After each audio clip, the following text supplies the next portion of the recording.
SCP-035 is to be contained within a steel, iron, and lead-shielded room at all times. Doors are to be triple locked at all times, with the exception of allowing personnel in or out. No fewer than 2 armed guards are to be posted at any time. Guards must remain outside at all times and are not allowed within the containment room under any circumstances. SCP-035 appears to be a white porcelain tragedy mask. A highly corrosive and degenerative viscous liquid constantly seeps from its eye and mouth holes, and anything coming into contact with this substance slowly decays over a period of time until it has decayed completely into a pool of the original contaminant. The origin of the liquid is unknown. Conversations with SCP-035 have proven to be informative. Researchers have learned details about other SCP objects and history in general, as SCP-035 claims to have been at many momentous events.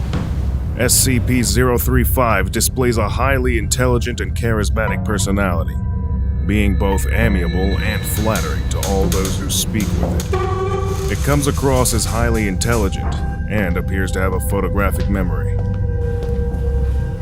However, psychological analysis has revealed SCP-035 to possess a highly manipulative nature, capable of forcing sudden and profound changes to an interviewer's psychological state. SCP-035 has proven to be highly sadistic and can transform individuals into near mindless servants with linguistic persuasion alone.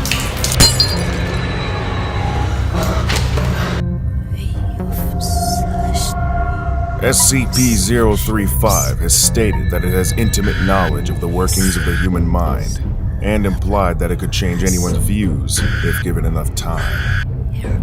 SCP-035 appears to be a white porcelain comedy mask, although at times, it will change to tragedy.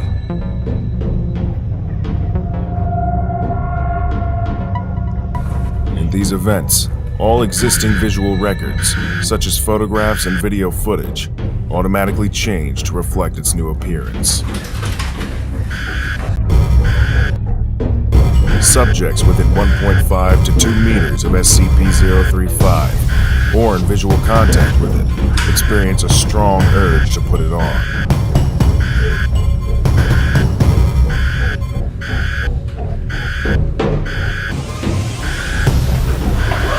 When SCP-035 is placed on the face of an individual, an alternate brainwave pattern from SCP-035 overlaps that of the original host, effectively snuffing it out and causing brain death to the subject.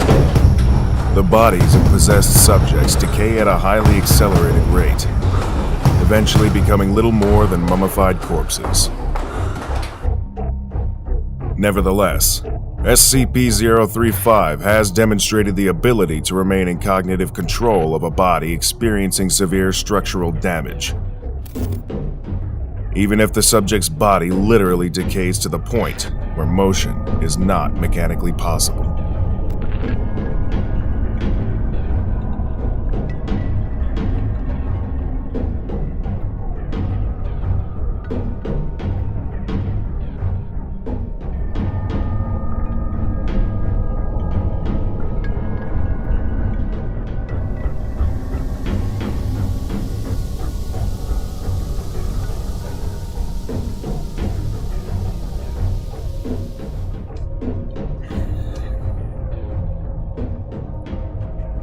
SCP-035 is to be kept within a hermetically sealed glass case, no fewer than 10 centimeters thick. A trained psychologist is to remain on site at all times, and research personnel are not to touch SCP-035 at any time.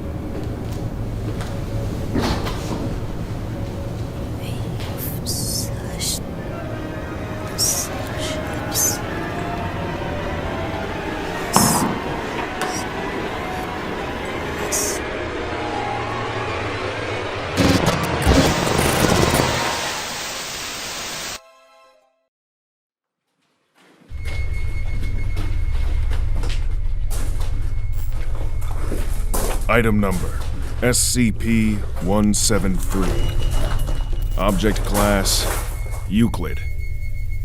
Special Containment Procedures. Item SCP-173 is to be kept in a locked container at all times.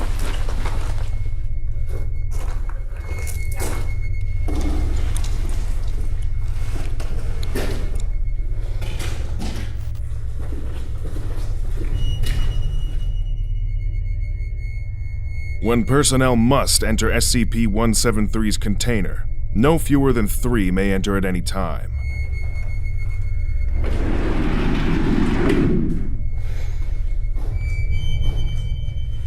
And the doors to be relocked behind them. At all times, 2 persons must maintain direct eye contact with SCP-173 until all personnel have vacated and relocked the container. Moved to Site 19 in 1993. The origin of the object, as of yet, unknown. SCP-173 is constructed from concrete and rebar, with traces of Krylon brand spray paint. The reddish-brown substance on the floor is a combination of feces and blood. Origin of these materials is unknown. The enclosure must be cleaned on a bi-weekly basis. Personnel assigned to enter the container are instructed to alert one another before blinking.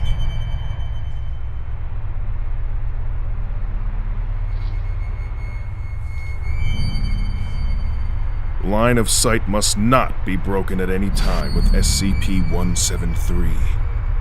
The object cannot move while within a direct line of sight, because SCP-173 is animate and extremely hostile.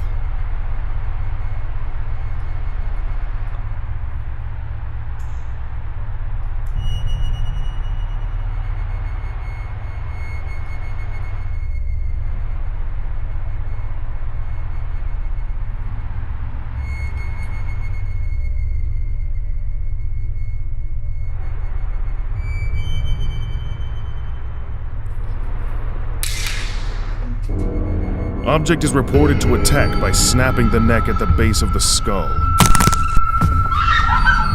or by strangulation.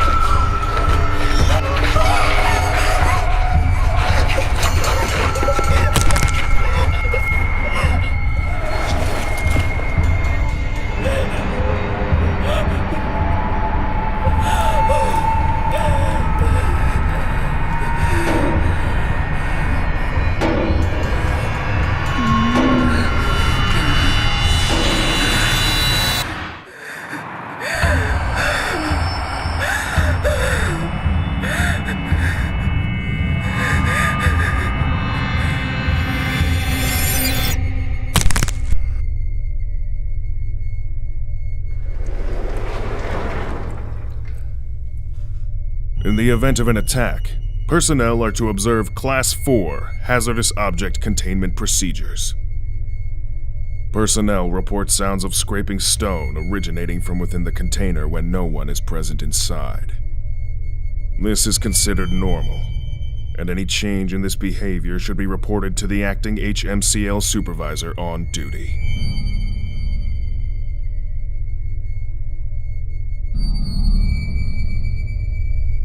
Item number: SCP-173. Object Class: Euclid. End of file.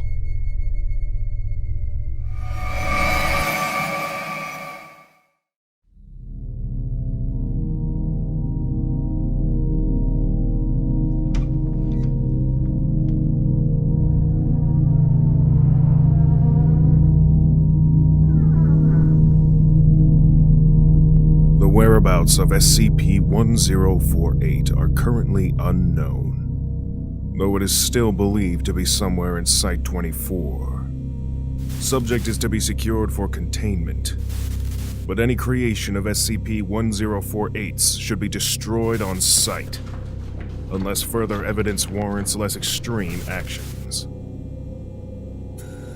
No teddy bears are to be allowed in Site-24 to prevent any confusion or mistaken identity.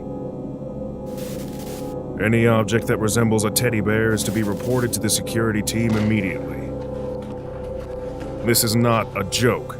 We have no idea what SCP-1048's full capabilities are. Who knows how many of the damn things are out there by now? Quote by Dr. Carve.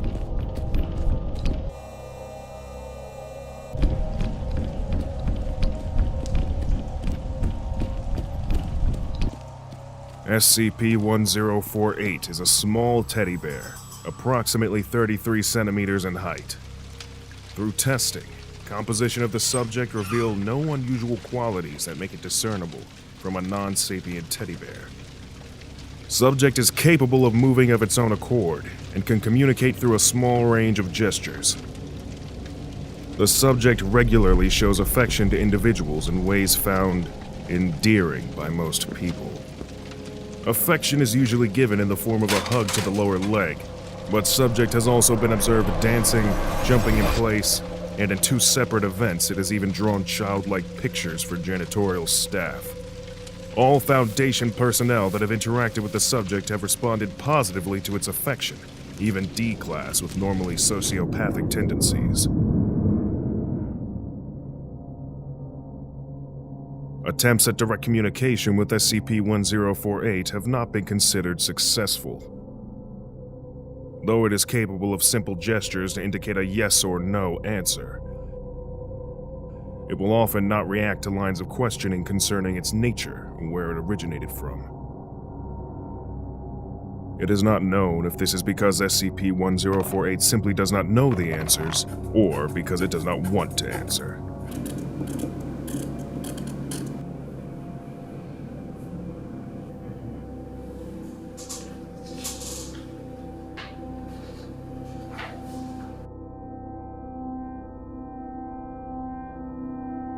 Though capable of drawing pictures, it has not used its art as a form of communication beyond showing affection, even when encouraged to do so.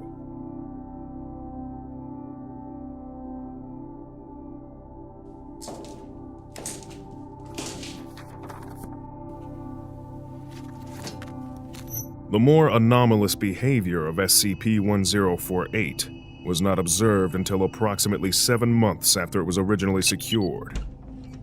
It is hypothesized that the subject is able to construct crude replicas of itself using various materials, by a process that has yet to be observed directly by Foundation staff. Dr. Carver has suggested that SCP-1048 uses its endearing qualities to lull those around it into a false sense of security, allowing it to collect materials to produce these creations.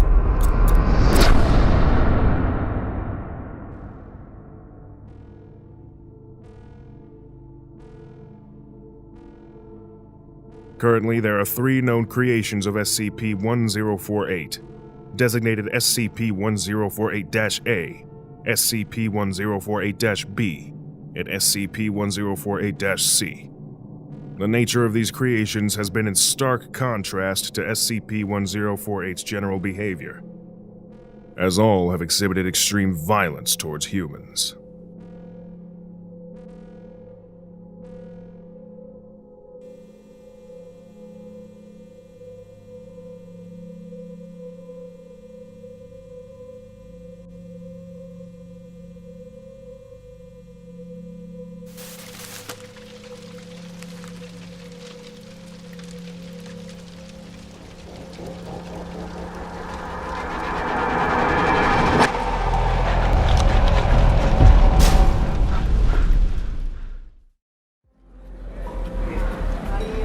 It's a warm, late summer evening.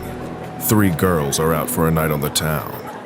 Everything seems normal, and the girls are hoping to have a fun time.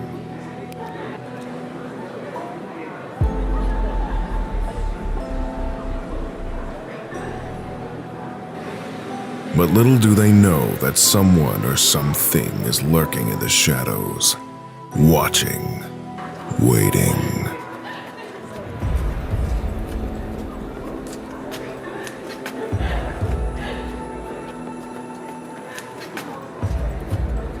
SCP-049 is a humanoid, roughly 1.9 meters in height, which bears the appearance of a plague doctor.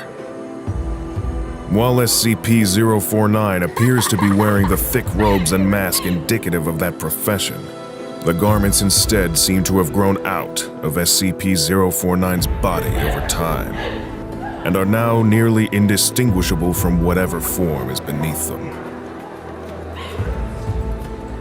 SCP-049 will become hostile with individuals it sees as being affected by the pestilence, often having to be restrained should it encounter such. If left unchecked, SCP-049 will generally attempt to kill any such individual. SCP-049 is capable of causing all biological functions of an organism to cease through direct skin contact.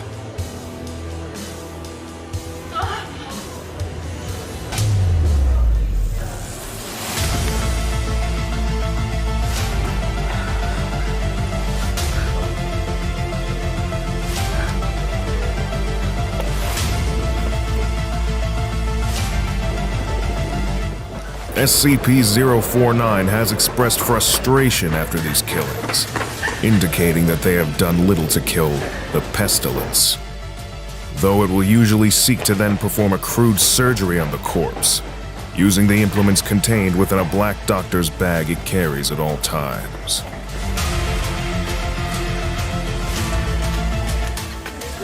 While these surgeries are not always successful, they often result in the creation of instances of SCP-049-2.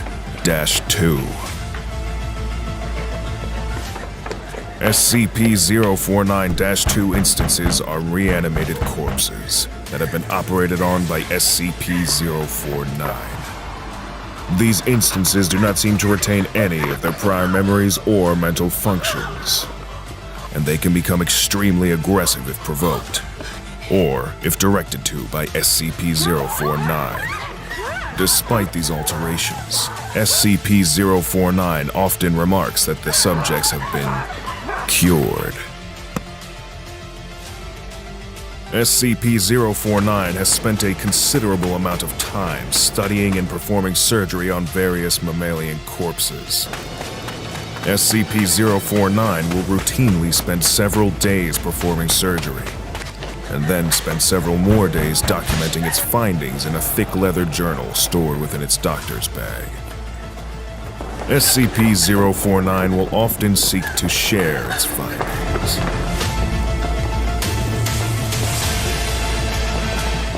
SCP-049 was discovered during the investigation of a series of unknown disappearances.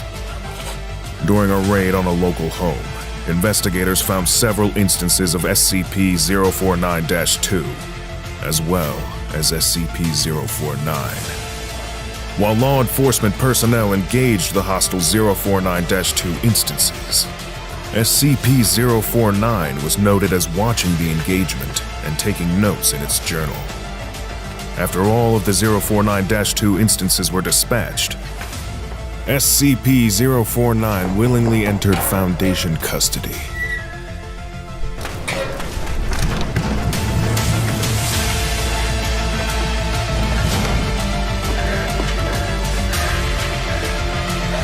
SCP-049 is contained within a standard secure humanoid containment cell in Research Sector 02 at Site 19. The following is from the 049 Incident Report. Quote, "Living human subjects are the only way to proceed forward, I have decided. I have gleaned all I can from corpses. My desires turn towards tending to those still living who suffer from the disease."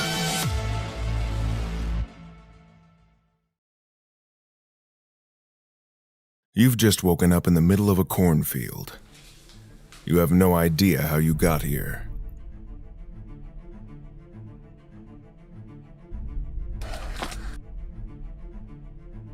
What's that?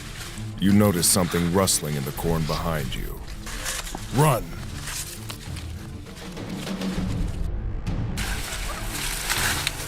It's right behind you. Don't look back. Just keep going.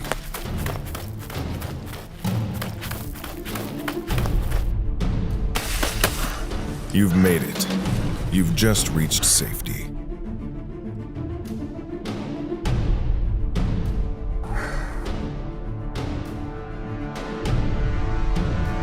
Or did you?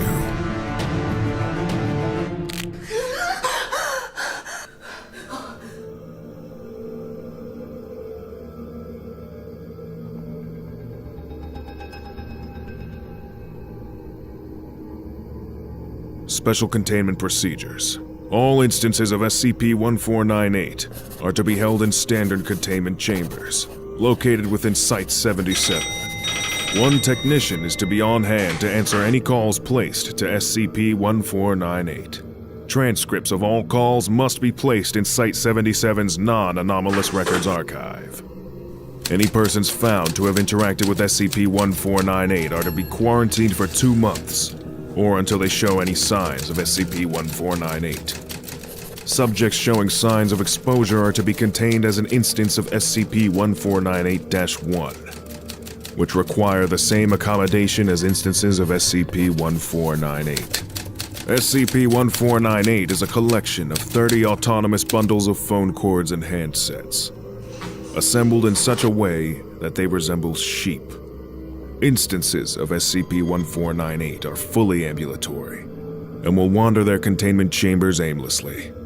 The words "Make your own custom dreamscapes with your friends at the O'Neary Collective" are printed on each instance. If a sapient organism attempts to use one of the phone handsets present on SCP-1498, they will hear 3 rings, followed by a voice identifying themselves as an operator for the O'Neary Collective. This voice will instruct the subject on various options they have for dreaming and make suggestions for enhanced dreaming experiences. Following the completion of this call, the subject will lose consciousness for 9 hours. When the subject regains consciousness, they will claim to have experienced the dream they ordered to any exact specifications they may have made.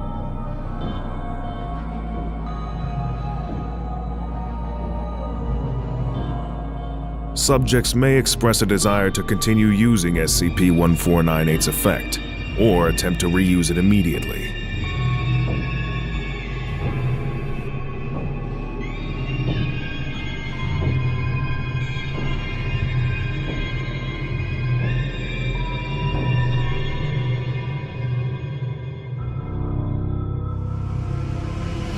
As subjects are repeatedly exposed to SCP-1498, they may begin to experience changes to their bodily and mental state. Subjects affected by SCP-1498 will express a desire to sleep as frequently as possible, preferring the use of SCP-1498 if they are able to. While asleep, portions of the subject's cranium and skull will be replaced with portions of telephones similar to those found on SCP-1498. This has manifested in a variety of ways, including subjects coughing up telephones, with cords extending into their esophagus, telephone wires beginning to grow in place of hair, ringing devices found on rotary telephones within the subject's ears, which may begin ringing continuously, vocalizations being replaced with dial tones.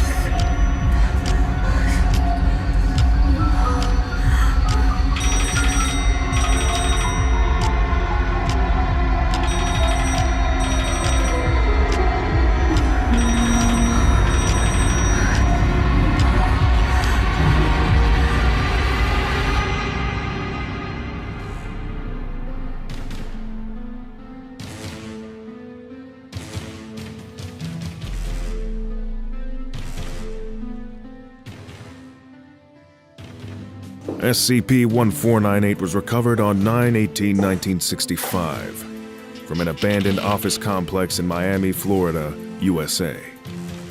After reports of bizarre livestock reached local Foundation assets.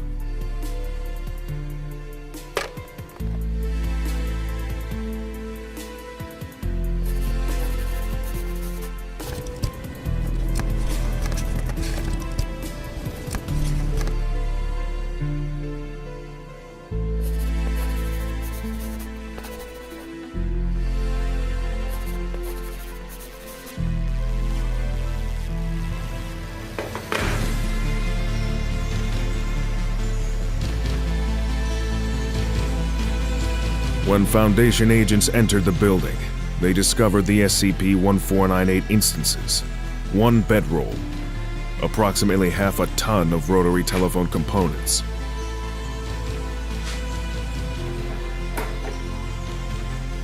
and 2 pints of Type AB blood in a glass jar. In addition, 1 pajama onesie, well worn, was discovered folded at the bedroll. Testing has shown several months' worth of sweat and body oils soaked into the fabric.